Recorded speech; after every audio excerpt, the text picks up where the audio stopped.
Good morning, everyone. I am Gene Thoreau of the Westfield 124 Sons of the American Legion, our Master of Ceremonies. On behalf of the City of Westfield and all the veterans, we want to thank you for coming to Westfield's Patriot Day ceremony at beautiful Elizabeth Barker Memorial Park. Officer of the Day will be Joe Delaney of the Westfield Sons of the American Legion Squadron 124. Guests, please rise. Officer of the Day, take charge of all units in order to remain standing through the presentation of our colors are in place and remain standing through our national anthem. On the guard, 110, hut!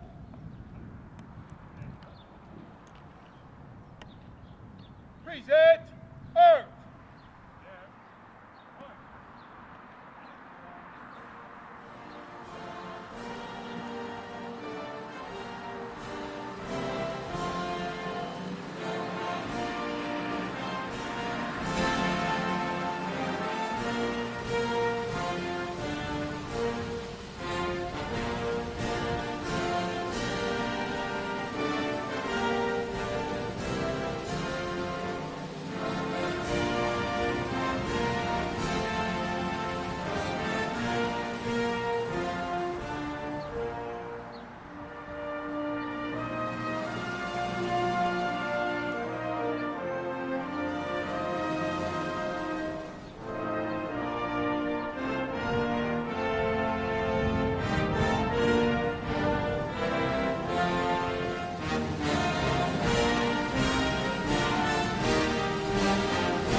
I'd like to introduce Sons of the American Legion past National Commander Clifford A. Smith, who will do the invocation. Uncover! Our Heavenly Father, as we gather here in this hallowed ground, we thank you for protecting our brave men and women that are serving our country. We thank you for the blessings you've given all the families, for those who have served in the past. And we hope that your healing hands will continue to be upon all those who are in harm's way in this very trying times that we're going on throughout the world. And we ask this in thy holy name. Amen. Cover!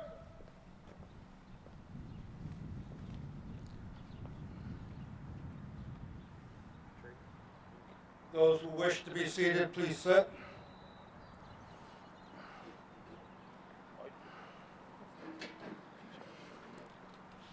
The most important product of any country is its manhood. Whatever may be the harvest from the land to its fields may have tropical productivity. Whatever may be dug from its mines, coal, iron, copper, silver, gold, or gems, whatever may be the output of the factories in metals or textiles, whatever the profits from the wisdom of its merchants and bankers, the men that it produces outrank them all. The manhood which Westfield has produced during the 3.5 centuries of its civic life is such a quality as to do high honor to the town and city within whose borders the whole or an important part of their lives were spent. Though for so long a frontier settlement, Westfield early nourished within its citizenship men of character and influence, recognized with respect and esteem far beyond its narrow bounds, and the long series of honorable and noble citizens who have been glad to cherish it as their home. It is making no invidious distinction to declare that all things considered, the most illustrious is William Shepherd, soldier, statesman, and churchman. His versatile abilities gave him eminence in each of these spheres, and his habitual conduct of affairs in each of them secured him universal respect. Under the burdens and tests of life, of field and camp, in legislative halls, and as a private citizen bearing civic responsibilities, enduring taunt, indignity, and poverty, his character was as free from taint as was that of Washington, his friend and commander. From extreme youth, when his military career began, to extreme age, when still sturdy in body, mind, and spirit, he merited and held the respect and honor of those whose estimates were worth considering. At this time, I would like to introduce Malcolm Mack Mahoney, a member of the Sons of the American Legion Squadron 124, one of 10 National Samsung Scholars from 2021 from his attendance of Massachusetts Boys State, and the champion of the Massachusetts High School American Legion Oratorical Contest, and he will soon be departing to Indianapolis to participate in the National American Legion High School Oratorical Contest. I'm proud of this young man. Thanks, Matt.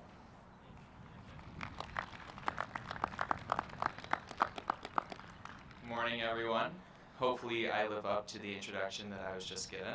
My name is Malcolm Mahoney. I go by Mack. I'm from Ludlow, and I'm a member of the Sons Post 124. Today, on Patriots Day, I want to talk to you all about General William Shepherd. He was an American patriot, and it's only relevant that we honor him today.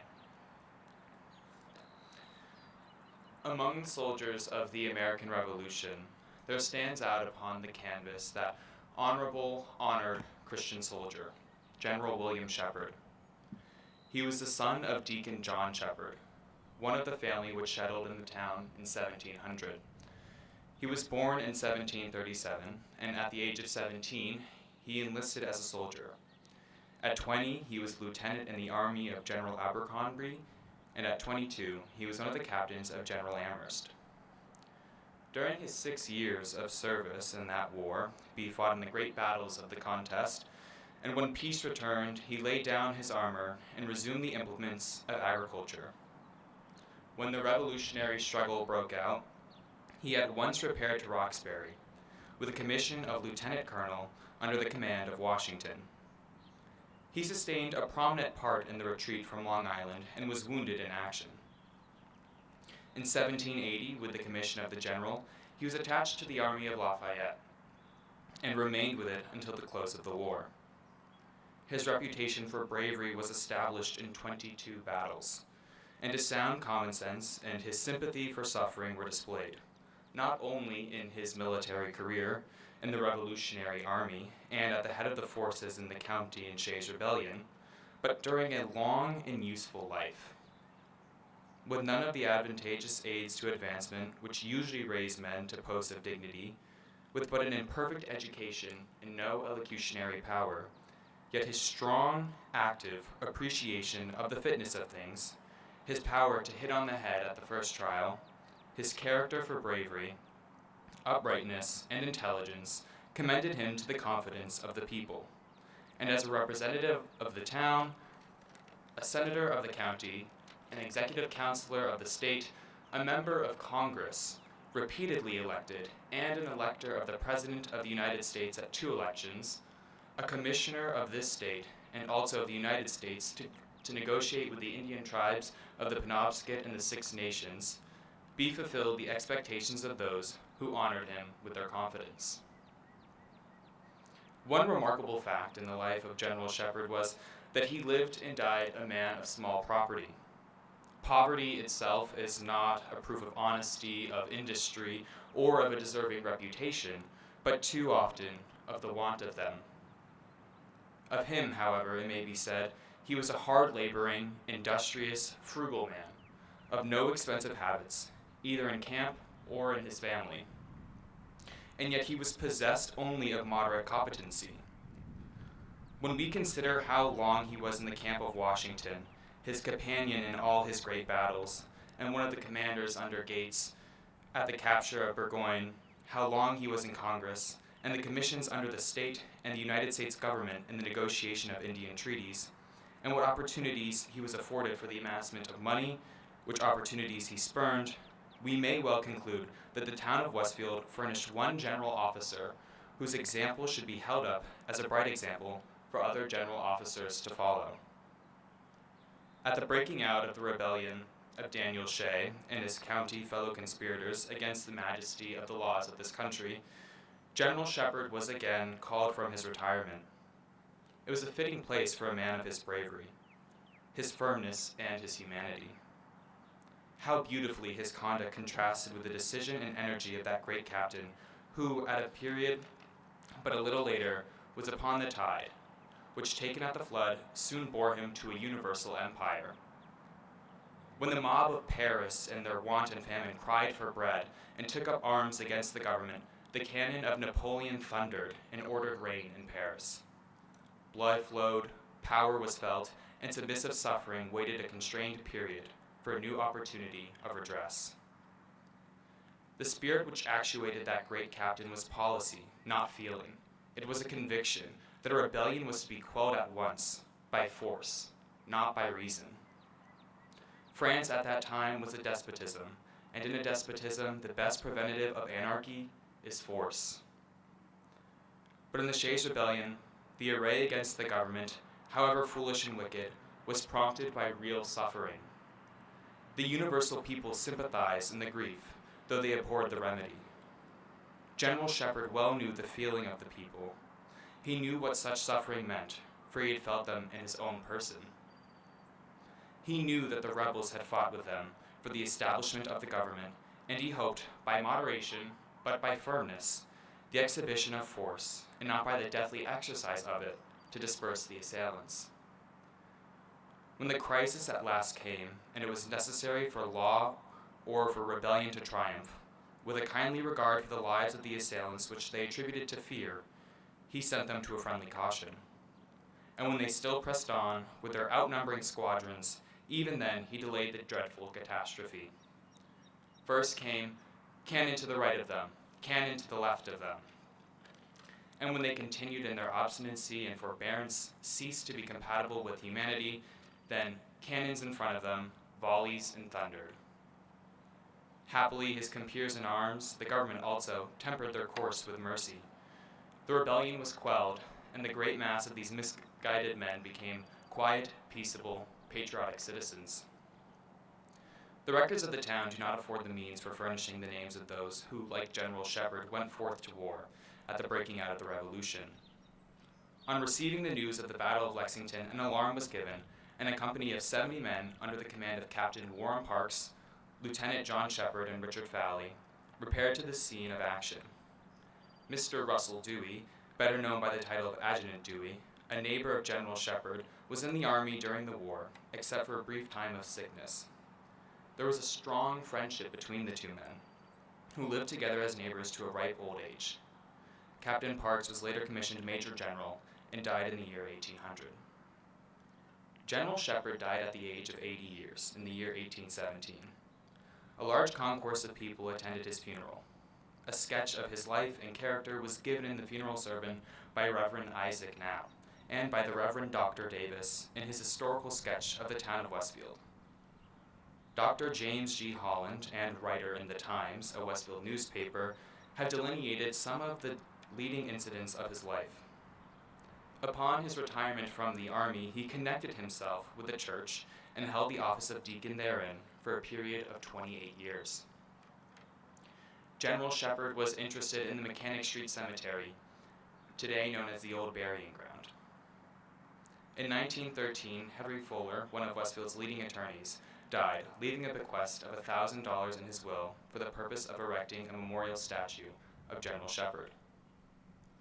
Westfield citizens seeking to implement his request formed a committee with J.C. Greenough, Henry W. Ely, and A.D. Robinson, and secured an additional funds of $4,000 from the descendants of General Shepherd and from citizens.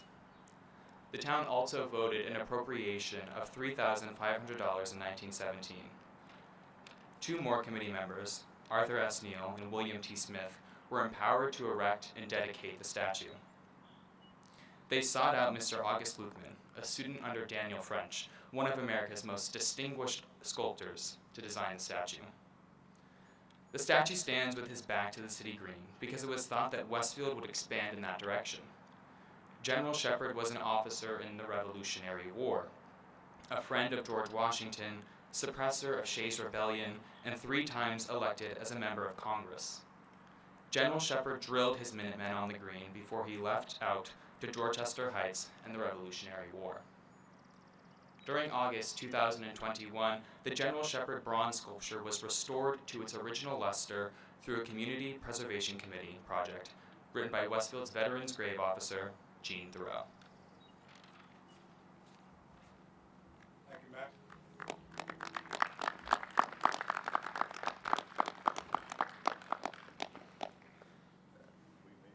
Mack. At this time, we're going to take you back to early American history with the early American flags, beginning with the Bedford Flag. The Bedford Flag is the oldest complete flag known to exist in the United States. It is celebrated as the flag carried by the Bedford middleman, Nathaniel Page, to the Concord Bridge on April 19, 1775, the beginning of the American Revolution. But it had already been an antique on that day. The Continental Flag was allegedly carried by the colonists at the Battle of Bunker Hill, the second engagement of the Revolutionary War. The red flag features a white canton in the upper left corner with a New England pine tree in the center.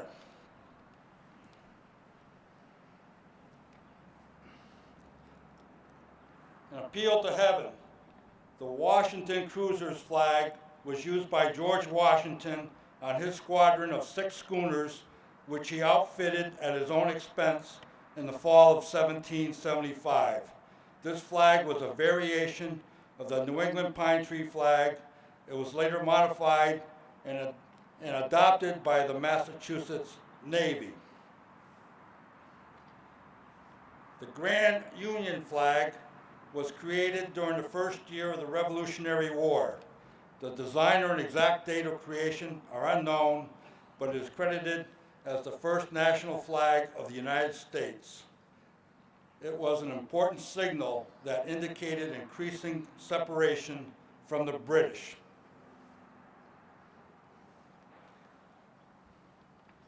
The first Navy Jack was allegedly created by Commodore Essex Hopkins, the first Commander-in-Chief of the United States Navy, when he issued orders for the first U.S. Navy ships to fly a striped Jack and ensign at their proper places. The flag had 13 red and white stripes with an American rattlesnake, a symbol of American unity in the center, over the words, "Don't tread on me." The Gadsden Flag. The Gadsden Flag is named after politician Christopher Gadsden, who designed it in 1775 during the American Revolution. It was used by the Continental Marines as an early model flag, along with the Moultrie flag. Its design proclaims an assertive warning of vigilance and willingness to act in defense against coercion. The Culpeper flag was flown by the Culpeper Minutemen, a militia group from Culpeper, Virginia, that was formed in 1775 by the 3rd Virginia Convention to fight in the Revolutionary War against the British. The name Minutemen refers to the fact that the group was prepared to mobilize and fight at a moment's notice. The Green Mountain Boy flag was flown during the War of 1812, the Civil War, and the Spanish-American War, mustering the Green Mountain Boys to fight again. Their flag is a green flag with a blue canton in the upper left corner containing 13 stars in a natural pattern. The green is representative of the area they lived, the Green Mountains. The Moultrie flag is iconic to the state of South Carolina as a symbol of freedom. In the Revolution, eventually this was used as the foundation for the state's own flag. The fort was renamed Fort Moultrie, and the flag is sometimes referred to as the Fort Moultrie flag. The Betsy Ross flag, perhaps the best known figure from the American Revolutionary era, who wasn't a president, general, or statesman, Betsy Ross became a patriotic icon in the late 19th century when stories surfaced that she had sewn the first Stars and Stripes U.S. flag in 1776. The 13 Stars flag, the 13 stripes showed with the stars the number of United States colonies and denoted the subordination of the states to the Union, as well as equally among themselves. A flag with a circle of stars was again found in 1782 in William Barton's second design for the Great Seal of the United States. The 15 Stars and 15 Stripes flag was authorized by the Flag Act of January 13, 1794, adding 2 stripes and 2 stars. The regulation went into effect on May 1, 1795. This was the only U.S. flag to have more than 13 stripes. It was immortalized by Francis Scott Key during the bombardment of Fort McHenry on September 13, 1814. At this time, it gives me great privilege to introduce the Mayor of the City of Westfield, Mike McCabe.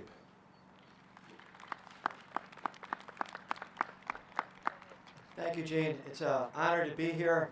I want to thank all the veterans who are here today, both present, past, and our future veterans. It's a certainly call to honor. God bless you all. I'd also like to introduce to my left, some call him friend, some call him Major U.S. Army. His title is Senator John Vilas. We have Kristen Mello, City Councilor. We have Nick Morganelli. And Bill, where are you, Bill? Bill's over here. Bill Mahoney's been a long-time friend of mine, but I never dreamed that I was ever going to have to speak after Mack. Thanks for that, Mack. I appreciate it.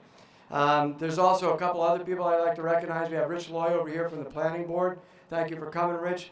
We have Kathleen Hillman from the School Committee, and am I missing anybody? Albert Mastrodrelli there from the Fire Commission.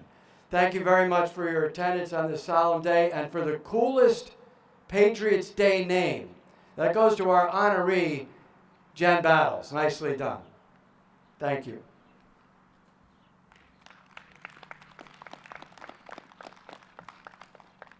Thank you, Mayor. At this time, I'd like to invite Massachusetts State Senator and friend John Vilas to speak a few words. Good morning, everybody. And Gene, thank you so much for bringing this back. I think it's phenomenal that we're doing here. I think it speaks volumes about the community, and I think it speaks volumes about all the folks that are here. And a big shout out to the band, by far the best band in the business. You know, I wanted to just real quick, I wanted to talk about this. Has anybody here heard of on Patriots Day? I was thinking about today, and I stumbled upon this article that I read today. And I'm real curious because I was not familiar with it. Something called the Battle of Kasham. Ring a bell for anybody? Long story short, I was reading this morning about some of the atrocities being committed in Ukraine right now. And it started to talk about the main atrocities happening in this place called Bucha.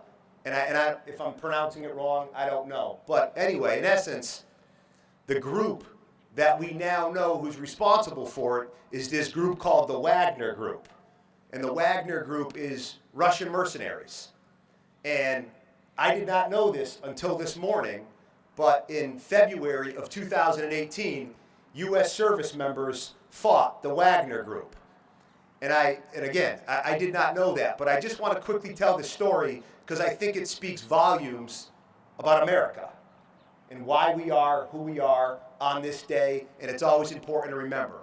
Long story short, in that February 2018, in Syria, there was a small base comprised of U.S. Army Rangers and some Delta Force guys. It's 30 to 40 of them. In the sky, we could see that there was a large group of soldiers who America knew was hostile to them, anywhere between 500 to 700, that were about 5 miles away. They had no reason to be there other than to attack those 40 U.S. service members that were there. Now, if you spend too much time thinking about places like Syria, like I do, you'll know we have something called this deconfliction line. And a deconfliction line is basically what America and Russia have set up to avoid a conflict. We'll pick up the phone and say, hey, are those your guys or gals there? We want to avoid a conflict with them. They, in theory, will do the same. On this day, we picked up that phone and said, you've got 500 troops there. We can hear them speaking Russian. What are they doing? Russia responded, it's not us. I said, okay. These troops started to get closer and closer and closer to our U.S. service members. Another phone call went out. Why are they approaching our service members? We have only 30 to 40 service members there. What are your intentions? It's not us. Okay. 15 calls from us to them on their deconfliction line, attempting to defuse the situation, attempting to avoid a direct conflict with the Wagner Group, which of course could lead to what we all want to avoid, a direct conflict between two superpowers. 15 phone calls, no response. Ultimately, the Wagner Group moved in. All 500 of them were killed.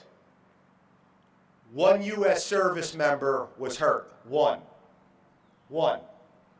And I looked at that and I said, you want to know what? This to me is America in a nutshell. We want to avoid if we can. In fact, we will call you to avoid if we can.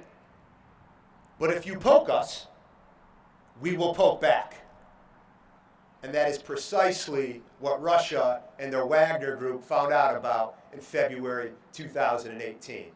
And I was just taken aback by that, because here we are, the greatest nation on earth. Here we are, America, with the greatest military on earth, who wanted to do everything in our power to avoid that conflict. But at the end of the day, our service members were going to be killed if we did nothing. So we responded, and we responded with force. And I already told you the result of that battlefield. Folks, I think it's really, really important on Patriots Day and every other day to keep something in mind. You know, when that first shot was heard around the world, where we, those patriots, decided that we were going to declare and fight for our freedom, I don't think their claim was that we will create a perfect union all the time. I think their claim and what we were after was freedom. But I think it's really important to remember that as we have these conversations in our country, and we constantly fight with each other, and we constantly go after each other, to remember, differences aside, America, as the Wagner Group found out that day, is still the greatest nation on this earth. And I think we remember that on Patriots Day, and I think we need to remember that every single day. Not many nations in the world, you're going to have a band, veterans group, people from the community come here to just honor what we're after today. And if you ask me, I think that's a really beautiful thing. Thank you very much.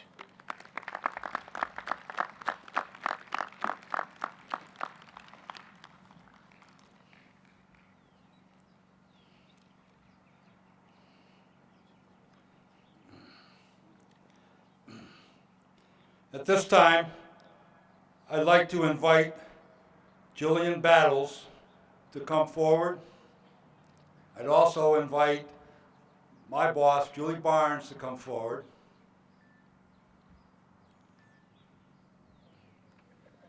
And I'd also ask Mayor McCabe to assist me.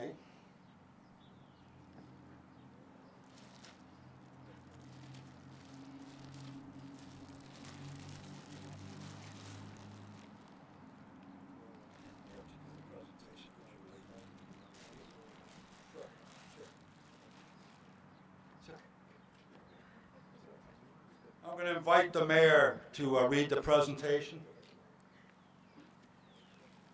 On behalf of the City of Westfield and the Department of Veteran Services, we give the Certificate of Appreciation in grateful recognition of your dedicated service in collecting donations for veterans, as well as being Westfield's Project 351 Ambassador in 2021. We hereby present this Certificate of Appreciation to Jillian Battles on this 18th day of April 2022. Congratulations.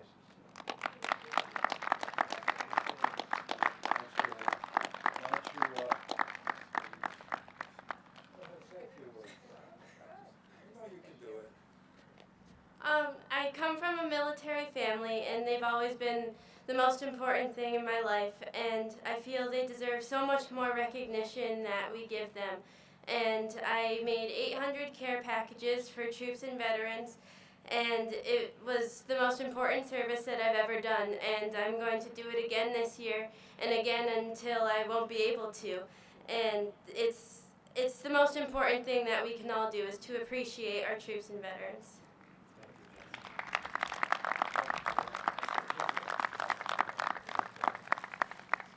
Now, how's that for a 9th grader at Westfield High School?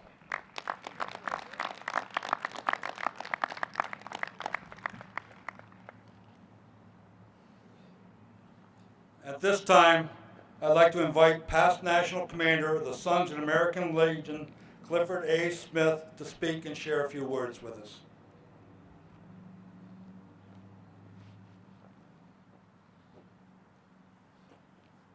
Commander Gene, Your Honor the Mayor, comrades one and all. In a few weeks, we're going to be decorating the graves in our memorial parks. And every one of those flags and those graves have a story. And there was a young boy who was at a funeral and was holding his daddy's hands. And as the hearse came up, they brought the casket out. There was a flag over that casket. And the little boy squeezed his daddy's hand and he said, "Daddy, how come there's a flag on that casket for Uncle Johnny?" The father picked up the little boy, held him in his arms. He said, "Son, do you like to go to school and be with all your friends?" He said, "Yes, Daddy." He said, "Do you like to go to the park and play with all your friends in the park?" He said, "Yes, Daddy."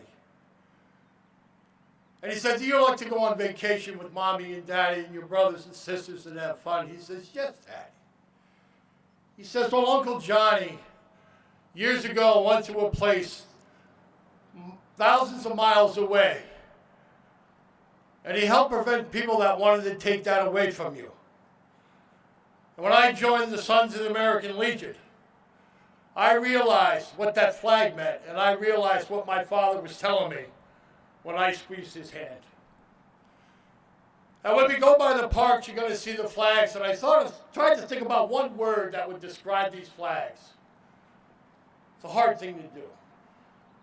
And I came up with the word perseverance, because it's the perseverance of the thousands and thousands of our brave men and women who sacrificed their own personal lives through all the wars that Americans had to serve, that we today have the principles of justice, freedom, and democracy. Freedom is not just a word in the dictionary. It's a word that we have to the many thousands of people who sacrificed themselves so we can continue on with our freedoms in our country. To that, we owe a debt of gratitude. And to those who are serving today we are also grateful for they are the soldiers of today and will be the veterans of tomorrow. And I want to leave you with 3 words that I think are a mantra for our military personnel. I think they can be a mantra in your own personal life, at your job, if you're a member of a civic organization or a veterans organization.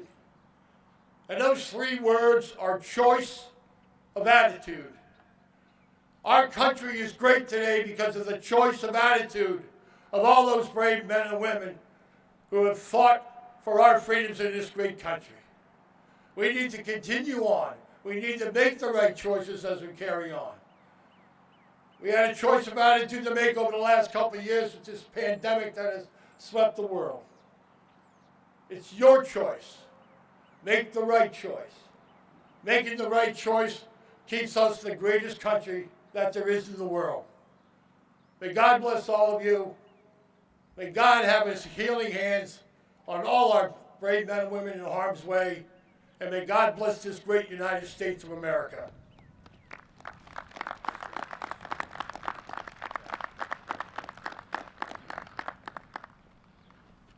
At this time, I'd like to invite Mack and Kaylin to assemble with the wreath and to place it at the Revolutionary War Monument, which is down in the southeast corner.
Thank you, Mr. Patrick Kennedy and members of the Westfield High School Band.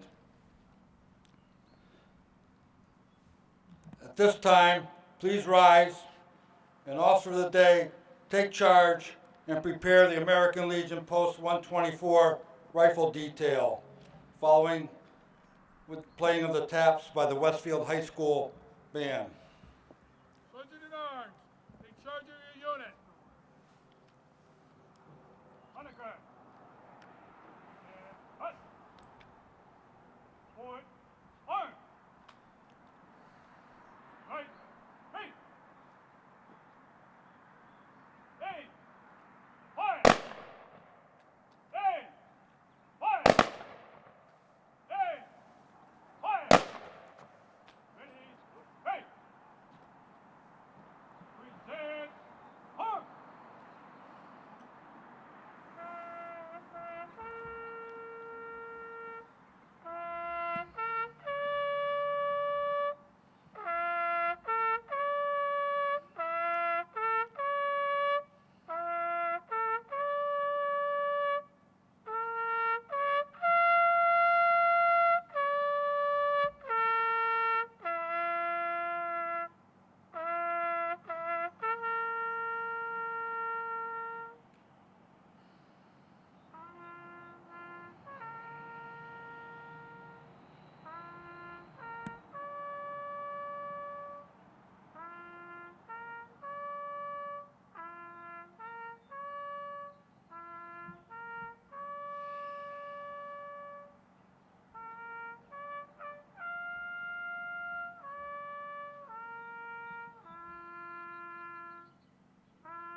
Order. Arm.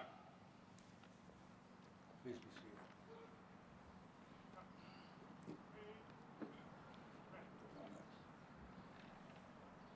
Thank you to all the individuals and organizations that helped put this ceremony together.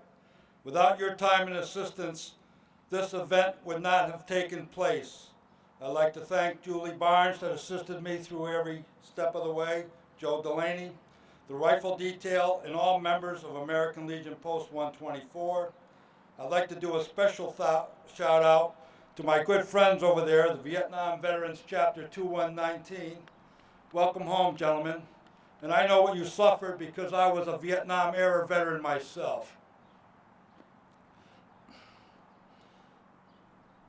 The American Legion 124, American Legion Auxiliary, American Legion Sons of the American Legion, and American Legion Riders, the Westfield Veterans Council, and always the Westfield Fire Department, Police Department, our first responders, and everyone who attended today, God bless. At this time, I'd like to introduce Detachment of Massachusetts Chaplain Donald Lindsey of the Sons of the American Legion, who will close with the benediction. Uncover.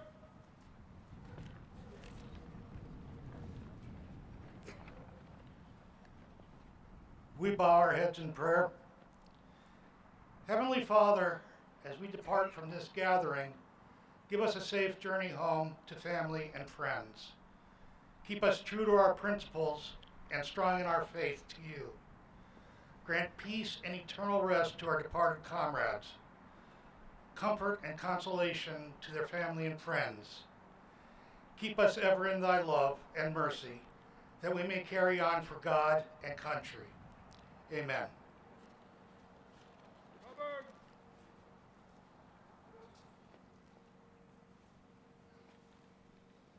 Also at this time, I'd like to acknowledge American Legion Post 207, West Springfield, Post Commander Jeffrey Zielinski back there, who's an Afghanistan combat veteran, Purple Heart recipient, and his son Kalen assisted Mack Mahoney with the flags and placing the wreath.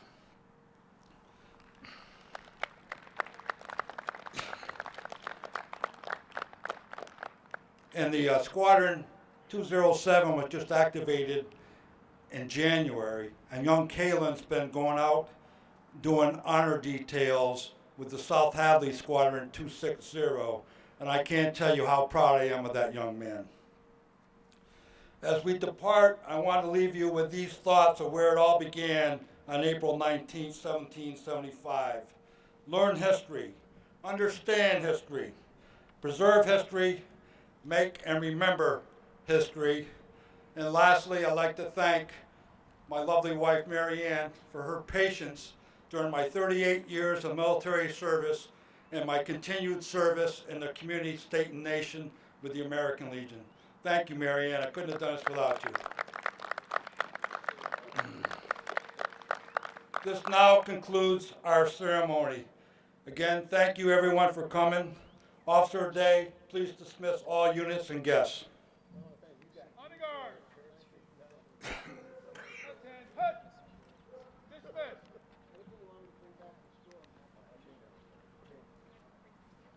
Hi, sweetie.